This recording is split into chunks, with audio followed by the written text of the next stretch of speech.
The single mom took her daughter to the blind date, not knowing the CEO was her child's sponsor.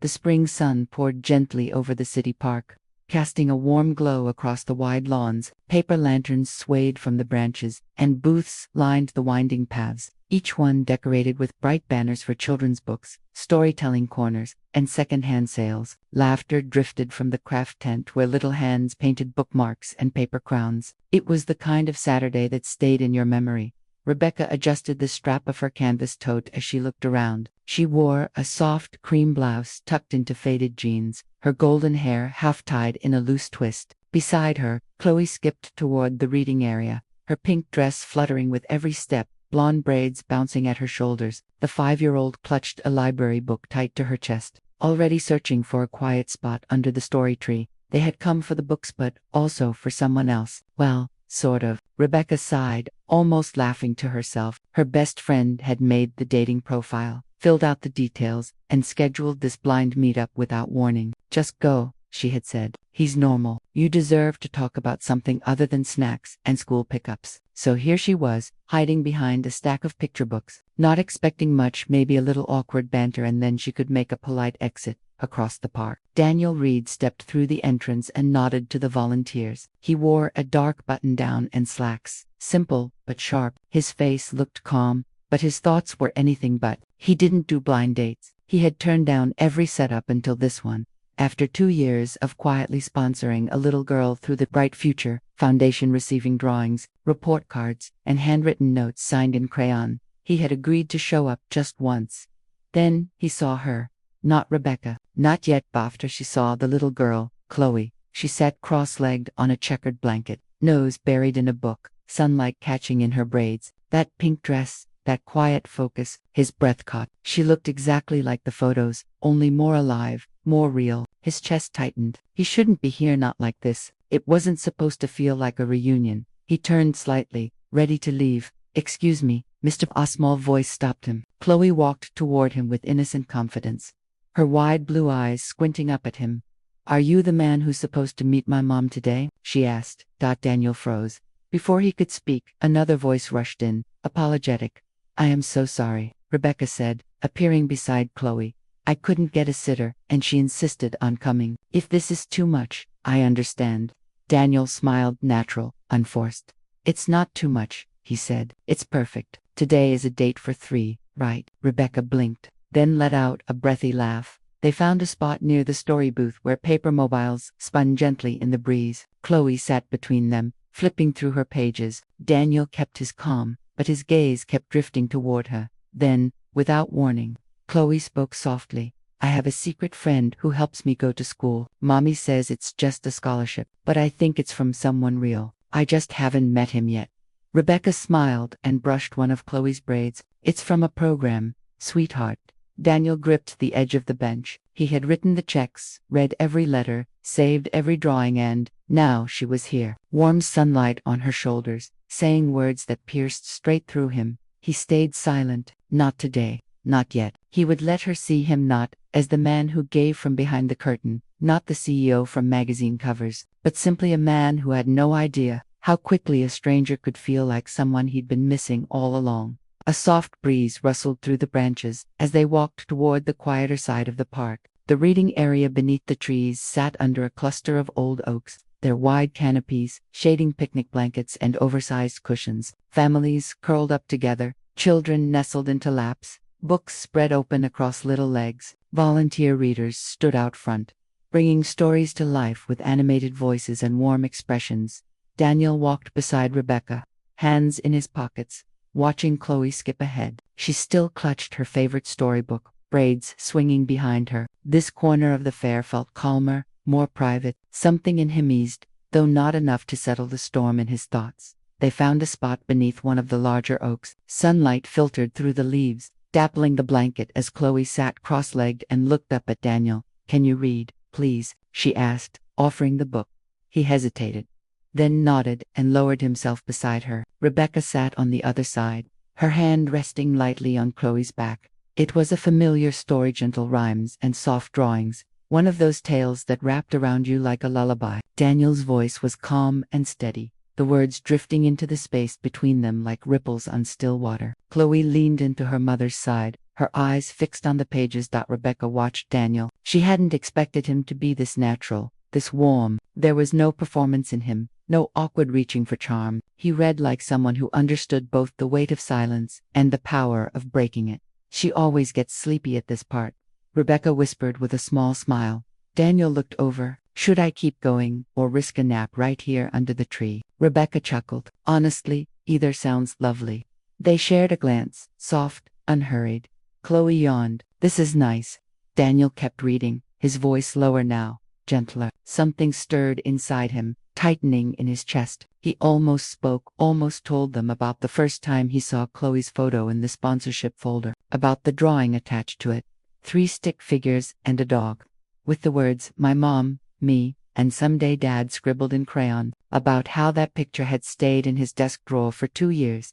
But then he looked at Rebecca. She wasn't watching him. Her gaze was on Chloe, a soft, aching smile on her lips. She brushed a stray hair from her daughter's forehead, and in that moment she looked like peace and strength all at once. And Daniel forgot what he was about to say. He didn't feel like a CEO. He didn't feel like a man carrying a secret. He just felt like someone who belonged to Vin, if only for a moment. Chloe murmured again, her voice drifting like a dream. You sound like the man in my dream. Daniel paused, unsure how to respond. In my dream, she added, eyes fluttering. There's a daddy who reads me stories every night. He's kind. He sounds like you. Rebecca's head snapped toward her daughter, then toward Daniel. Her eyes met his, and for one breathless second, neither of them looked away. There was no explanation. No need. She broke the gaze first, gently tucking Chloe's braid behind her ear. She didn't want to feel anything, not again. Not now, but something about him made it harder to remember. Why she'd built all those walls. Daniel turned the last page and closed the book softly. Chloe had fallen, asleep against Rebecca's side, her small body rising and falling with every breath. Rebecca exhaled. She doesn't usually take to people this quickly. Daniel looked down at his hands. Maybe she just sees the people who really see her. Rebecca didn't answer. She stroked Chloe's sleeve, her expression distant. Something about him felt familiar, and that scared her. Don't believe too fast, she warned herself, but a gentler voice whispered, maybe this time is different. The midday sun draped the picnic lawn in a soft, golden haze. Acoustic music drifted from a nearby stage, just a guitar, a mellow voice, and the occasional ripple of applause. Wooden tables were scattered across the grass, checkered blankets beneath oak trees, families chatting over food truck meals and paper plates. Daniel returned to the table, holding a small tray. Chloe's eyes widened when he set it down. A strawberry cake, she gasped, delighted. Rebecca blinked. The petite slice looked almost exactly like the one Chloe had drawn for a school project months ago, fluffy pink frosting, 3 tiny strawberries on top. Daniel smiled and handed Chloe a napkin. I figured we should eat dessert first. That's the rule at book fairs, right? Chloe giggled, reaching for her fork. Rebecca tilted her head, puzzled. That is oddly specific. How did you know she doesn't like chocolate? Daniel shrugged, pretending to examine the texture of his sandwich. I guess I'm good at guessing when it comes to kids. She narrowed her eyes, amused. Do you always carry that much intuition? Or just today? Maybe just when it matters. They sat together at one of the smaller tables, tucked under a low-hanging tree. Chloe hummed between bites, swaying gently to the rhythm of the distant guitar. Rebecca slowly unwrapped her sandwich, glancing sideways at Daniel. You are good with her, she said softly. Daniel looked up. She makes it easy. Rebecca's voice dipped lower, the way someone speaks when sharing something rarely said aloud. It is not always easy being a single mom. I mean, you wear every hat. Mother, provider, nurse, comforter. You do not get a day off. You do not get to be the one who falls apart. Daniel nodded, his gaze steady. That sounds incredibly hard. Oh, it is, she admitted, then smiled faintly. But it is worth it, every bit of it. He studied her for a moment, the way her shoulders held quiet strength, the soft tiredness in her eyes that somehow didn't dim their warmth. I do not know what it is like to be a parent, he said, but I think maybe the first step is being willing to listen, to really hear what a child needs. Rebecca was quiet for a beat. And if you're wrong, he added, then you try again, and again, and again, until you're not. Chloe looked up from her cake, crumbs decorating her cheeks. "If I had a daddy," she said suddenly, "I would want him to be like you." Rebecca froze. Daniel blinked, caught completely off guard. His lips parted slightly, but no words came. Chloe, unaware of the weight of her own words, simply went back to the last bite of her cake. Rebecca's throat tightened. She reached over and wiped the frosting from her daughter's chin, her hand lingering a moment longer than necessary. Daniel lowered his gaze. His hand stayed still, but his heart beat loud in his chest. The moment was delicate, too tender to touch, too real to ignore. Rebecca spoke softly. "She dreams a lot, draws pictures of what she hopes for.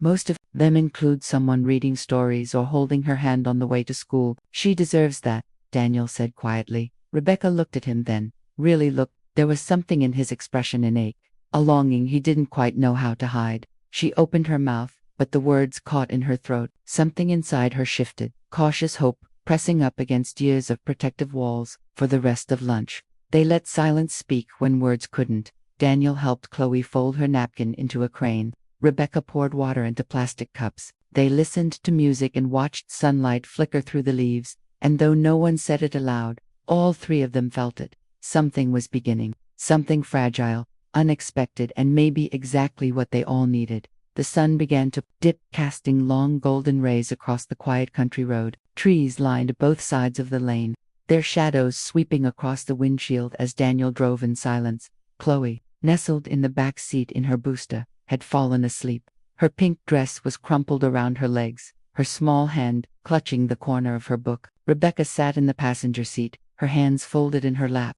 Her hair caught the last bit of sunlight, glowing like wheat in the fading light. She glanced back at her daughter, then turned toward Daniel, her voice low and unguarded. "No," she said softly. "There are nights when the silence in the house is so loud. I would give anything just to have someone sit beside me. Not to fix anything, not to talk, just be there." Daniel kept his eyes on the road, but the words struck deep. He glanced at the rearview mirror and caught a glimpse of Chloe, her face calm, her breathing steady. Then he looked at Rebecca, strong, tired, brave. Something inside him pulled tight. He said nothing at first, only nodded once. "I get that," he murmured. They reached a small house just as the sky turned lavender. Daniel helped unbuckle Chloe, who stirred but didn't wake, and carried her gently to the front porch. Rebecca unlocked the door and stepped aside to let him in. Inside, the house smelled faintly of vanilla and laundry detergent. It was cozy, worn, but warm. A small shelf overflowed with children's books and paper drawings. A few framed pictures hung crooked on the wall. Life lived here, even in its imperfect quiet. Daniel laid Chloe on the couch and tucked a soft throw over her. As he straightened, he noticed a small cardboard box on the shelf. The edges were worn, the labels slightly peeled. Chloe stirred and mumbled sleepily, "Mom, open that box. Maybe it's a letter from Uncle Daniel." Rebecca picked it up with a half smile. "It's just the thank you package from the scholarship fund," she said, brushing dust off the lid. "Probably a form letter and a stock photo." She started to set it back. Daniel's breath caught. Before she could move, he stepped closer. "May I?" Rebecca paused. "Sure." He reached out and lifted the lid gently. Inside were a few documents. A brochure about the sponsor, the Child Bright Future program, a certificate of acknowledgement on top, a photo of him, younger, in a collared shirt, arms folded in front of a banner with the program's name. It was a publicity shot from the year he agreed to sponsor anonymously. He hadn't realized it was ever used in the mailers. Rebecca looked at the photo, confused for a second. "Wait, this looks like Daniel's fingers brushed the edge of the picture." Then he stopped. He closed the lid and stepped back quickly. "Sorry," he said, forcing a smile. I should get going." Rebecca blinked, watching him. She opened her mouth to speak, but nothing came out. Daniel gave one last glance at the couch where Chloe lay, a wisp of blonde hair drifting across her cheek. Then he turned and walked to the door. Outside, the air had cooled. The sunset had faded into dusk. Daniel stood by his car for a moment, one hand resting on the roof, the other pressed briefly to his chest. He had not meant to feel this much, he had told himself. This was curiosity, maybe responsibility. But now, as he sat behind the wheel with the house disappearing in the rearview mirror, Daniel realized something deeper was settling in. This wasn't just about a donation. This was about two people and one small girl who had quietly taken space in the corners of his heart. and it scared him more than anything ever had. The weeks after the book fair settled into a gentle rhythm Rebecca hadn't expected. Daniel's presence wove itself quietly into her and Chloe's everyday life. He offered to pick Chloe up from preschool twice a week. Rebecca hesitated at first, but when Chloe came home beaming, holding a paper flower he had helped her make, the hesitation faded. Saturdays became strolls at the park. Chloe skipped ahead in her pink sneakers while Rebecca and Daniel trailed behind Tuckeen, laughing softly, or simply walking together in easy silence. He brought snacks, told silly stories, even climbed the jungle gym once just to make Chloe laugh. She nicknamed him Mr. Strawberry Cookie in secret because he never forgot to bring her favorite treat. One Sunday, Rebecca returned from errands to find Daniel on a ladder outside her house, fixing a cracked section of the porch roof. "I told you I could call someone," she said, arms crossed, amused. Daniel smiled down. "Why would I let you pay someone when I've got two hands and a perfectly good ladder?" Later that evening, Rebecca went into Chloe's room to grab a blanket and saw it, a soft blue cap resting on the windowsill. Her daughter's name embroidered on the brim in neat white thread. There was no tag, no note, no explanation. But she knew, Chloe knew, too. She wore it the next morning without a word, whispering as she adjusted it. Mr. Strawberry Cookie remembered. That night, Rebecca stood in the doorway, staring at the cap as Chloe slept. She wasn't used to this kind of care, quiet, consistent, thoughtful. Most people said grand things and then disappeared. But Daniel stayed, and somehow, that scared her more than anything. One afternoon, while Chloe was at school, Rebecca met her best friend Leah by the lake. The wind tugged at their jackets as they sipped coffee on a bench. "So this Daniel," Leah said, "he's handsome, kind, helps fix your house, and clearly adores your daughter. Too perfect." Rebecca sighed. "He's good, really good, but sometimes it feels like he's hiding something, like there's more under the surface." Leah frowned thoughtfully. "I think I've seen him before. Wasn't there a brochure from Chloe's school, the donor profiles from the scholarship fund?" Rebecca blinked. "You think he was in that?" "I'm not sure," Leah said, "but it might be worth checking." That night, Rebecca opened the drawer where she kept the envelope from the sponsorship program, the one Chloe had begged her not to throw away. She didn't open it. She just stared at it, then closed the drawer again. She wasn't ready, because if it was true, if Daniel had been part of their lives long before they met, then everything had changed, and maybe he would leave. The next day, when Daniel dropped Chloe off, Rebecca lingered at the door. "Can I ask you something?" she said quietly. He paused. "Of course. Have you ever—" She hesitated. "Has anyone ever really known you? Not your job, not the company, just you." Daniel looked down, then back at her. "I do not think so," he said softly. "I think people have known the version of me that felt safe to share. But this," he held her gaze, "this is the first time I want someone to see everything and stay." Rebecca felt her throat tighten. She nodded once and stepped back as Daniel walked down the path, giving a small wave before he left. Something in her chest ached, not from fear this time, but from the hope she was still trying not to believe in. The phone call came just after 4 p.m. Rebecca was mid-meeting, surrounded by projectors, voices, numbers on a whiteboard that suddenly blurred. "Mrs. Lane," said the school nurse over the line, "Chloe has a fever, 102.3. She's resting now, but she's asking for you." Panic flared in Rebecca's chest. She glanced at her supervisor, who was in the middle of a quarterly report. She whispered into the phone, "I'll be there as soon as I can." But she couldn't. Not in the next 15 minutes. Not even in the next 30. Her heart ached at the thought of Chloe lying on that small cot alone. She called the one person she never expected to rely on so soon. Daniel answered. On the second ring. "Chloe's sick," she said, her voice shaking. "She's at school. I'm stuck in a meeting. Could you—" "I'm already in the car," he replied. "Text me the address." 25 minutes later, Daniel arrived at the school. He parked haphazardly, not bothering with his usual calm. He rushed inside, his presence startling the front desk staff, who whispered when they recognized the man who usually appeared only on magazine covers and Forbes lists. He found Chloe curled on the nurse's cot, cheeks flushed, eyes glassy. Her small hand reached out when she saw him. Without hesitation, he scooped her into his arms. She leaned into his chest like she had done it 1,000 times before. "It's okay, sweetheart," he whispered. "I've got you."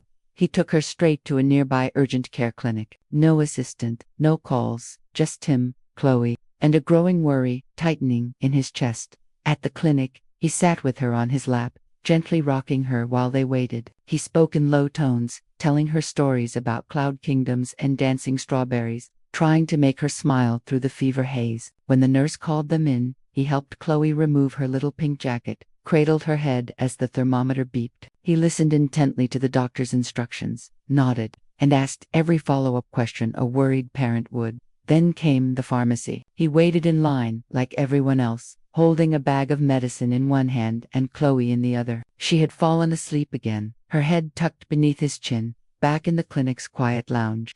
He sat down on a small couch and pulled the blanket up to her chin. Her face looked calmer now. He held a warm compress to her forehead with one hand, the other resting protectively on her back. A nurse passing by paused, quietly lifting her phone. The scene was too human, too quietly powerful not to capture a man in a designer coat, tired eyes, and a steady hand, holding a sleeping child like she was the only thing in the world that mattered. The photo and short clip hit the internet that night. Caption: a father who is not a father, just love in action. When Rebecca arrived at the clinic nearly an hour later, she was breathless. She rushed in, scanning the room until she saw them. Daniel still seated, Chloe asleep on his chest, his arm curled gently around her. The compress now rested on the table. His thumb stroked her back lightly with each breath. Rebecca froze. A nurse stepped beside her. He has not moved in almost an hour, she whispered. Refused help. Said he didn't want her waking up without someone she trusted.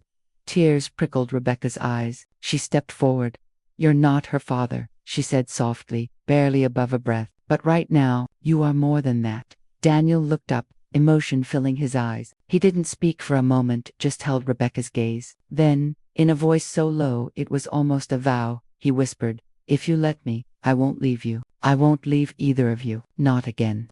Rebecca stood there watching him. This man who had no obligation, no blood tie, no reason to stay but still stayed. And in that moment, something inside her broke open, not with fear, but with the quiet beginnings of trust. The rain tapped steadily against the windows that night, a soft, rhythmic drumming filling the quiet apartment. Rebecca stood in the middle of the living room, sleeves rolled up, a half-empty box of old paperwork beside her. She had meant only to tidy the shelf before bed. Instead, she found herself surrounded by unopened envelopes, faded receipts, and forgotten corners of her past. Chloe patted in, sleepy-eyed in her pink pajamas, dragging a small stuffed rabbit by the ear. What are you doing, Mummy? She asked, rubbing one eye. Just cleaning up, sweetheart, Rebecca replied with a gentle smile, trying to make space. Chloe reached into the pile and pulled out a thick white envelope, slightly yellowed at the edges. What's this one? Rebecca took it, her eyes narrowing as she recognized the return address. Bright Future Sponsorship Program. Her breath caught. She remembered receiving it almost 2 years ago. She had never opened it. Back then, the idea of being someone's charity case had made her feel small, proud, stubborn, afraid. She had tucked it away, unread. Chloe held it out. Open it, Mommy. Maybe it's from him. Rebecca blinked. From who? The strawberry cake man, Chloe said matter-of-fact. Maybe it's from Daniel. Rebecca hesitated. The rain outside grew heavier, blurring the city lights. Her fingers slowly slid under the flap. Inside was a folded thank you letter from the foundation and a photo. A young man, probably in his early 20s, hair a little longer than now, the edges of his smile more unsure, but the eye-sharp kind, quietly searching, were unmistakable. It was Daniel. Rebecca sat down slowly, the letter trembling in her hands. 15 minutes later, she texted him, "Can you come over? I need to ask you something." Tonight, he arrived in the rain. No umbrella, hair damp, breath catching slightly from the stairs. She opened the door and silently led him inside. At the kitchen table, the photo lay flat beneath the glow of a single pendant light. Rebecca sat opposite him, hands folded. She looked up. "It's you, isn't it?" she asked softly. "You were the one who sponsored Chloe." Daniel didn't look away. He didn't offer any performance, no dramatic reveal, just a quiet nod. "I was 23, he said. "I had just started my first company. I wasn't rich. I wasn't important. But I saw her drawing in the application, the little strawberry cake, the pink dress, and I don't know why. I just chose her." Rebecca swallowed. Her voice broke. "Why didn't you tell me?" He paused, then spoke slowly. "Because I didn't want you to feel like you owed me anything, and because I wasn't sure you'd believe someone like me wasn't doing it out of guilt or ego or to earn something in return." She stared at him, tears welling in her eyes. Daniel leaned forward, his voice shaking just slightly. I was a foster kid, Rebecca. I moved through houses like seasons, and every time, I kept hoping just once I'd be chosen first. Not as a backup, not as a pity, just chosen. He looked down at the photo between them. I guess when I saw her file, I thought, maybe this is my chance to give someone what I never had. To tell her, even if she never knew me, that she mattered, that someone saw her and said yes. Rebecca covered her mouth with one hand as a sob escaped her, not from anger, not even shock, but from a grief she had carried too long, and from a tenderness no one had ever shown her and Chloe so completely. She stood, walked around the table, and sank into his arms. I don't know what we are yet, she whispered, but I know what this is. He held her tighter. For once, there were no secrets left between them, only the steady sound of rain, and the feeling of finally being seen. That the sun filtered gently through the cherry blossoms above, casting soft shadows over the grassy park. Spring had come early this year, and the old trees bloomed in quiet celebration, petals falling like confetti on the picnic blankets spread across the lawn. Rebecca sat cross-legged, her golden hair pulled half up, just as always, flipping the pages of a book as the breeze toyed with the corners. Daniel sat beside her, legs stretched out, helping Chloe arrange her colored pencils in a neat rainbow across the blanket. Chloe, in her favorite pink dress, was working hard on a drawing, her tongue peeking out in concentration. Her little fingers moved quickly, sketching 3 stick figures holding hands under a pink tree. Daniel looked down at his wrist, where a thin red bracelet clung gently to his skin. Chloe had made it that morning with string, beads, and love. 3 symbols had been knotted into the pattern: a small heart for Mom, a flower for Chloe, and a D made with a silver bead. She insisted on threading herself. You have to wear it all the time, she had said. Eyes serious, I promise, he had replied. Now, as the wind shifted and petals landed in Chloe's hair, she turned to him suddenly, her eyes wide. Searching Daniel, she asked softly. He set down the pencil he had been holding for her. Double quotes, yes, sweetheart. She reached out and touched his hand gently. Can I call you Dad? The world seemed to pause. Daniel's breath caught in his throat. He looked over at Rebecca, who had stopped reading, her eyes already misting. Then he looked back at Chloe, hers expression a mix of hope and fear, like she was terrified the answer might change everything. And in a way, it would. Daniel leaned forward, taking her small hand in both of his. He nodded once, firmly, emotion tightening his voice until it came out as barely a whisper. I would be honored, he said. Chloe threw her arms around him, giggling through her tears. Daniel closed his eyes as he held her tight, the bracelet pressing softly between them. Rebecca watched them, her hand resting gently over her heart. She had spent so long protecting it, closing it off, keeping it safe. But in that moment, watching her daughter curl into the arms of a man who had chosen to stay without ever asking for anything in return, she let herself believe. She leaned over, brushing a cherry blossom from Daniel's shoulder. We didn't just find each other, she whispered, her voice full of quiet strength. We chose each other. He turned to her, eyes glassy. And I believe, she added softly, this time, no one's going anywhere. Chloe laid back on the blanket, holding up her drawing proudly. Look, it's us under the pink tree. Daniel and Rebecca moved closer to admire it. 3 smiling figures, 1 small heart, and a red bracelet wrapped around all their wrists. The wind blew again. Petals danced. And, for the first time, the word family didn't feel borrowed, or distant, or maybe. It felt real. It felt here. It felt now. If this story moved you even just a little, take a moment to breathe it in, because sometimes family is not about blood. It's about choosing each other day by day. For more heartwarming stories that remind us of the power of love, second chances, and quiet acts of kindness, don't forget to subscribe to Kindness and Love Tales. Click that hype button to support our journey in sharing real, soulful stories that stay with you long after the screen fades. We'll be here every week, bringing you closer to the kind of love that never leaves.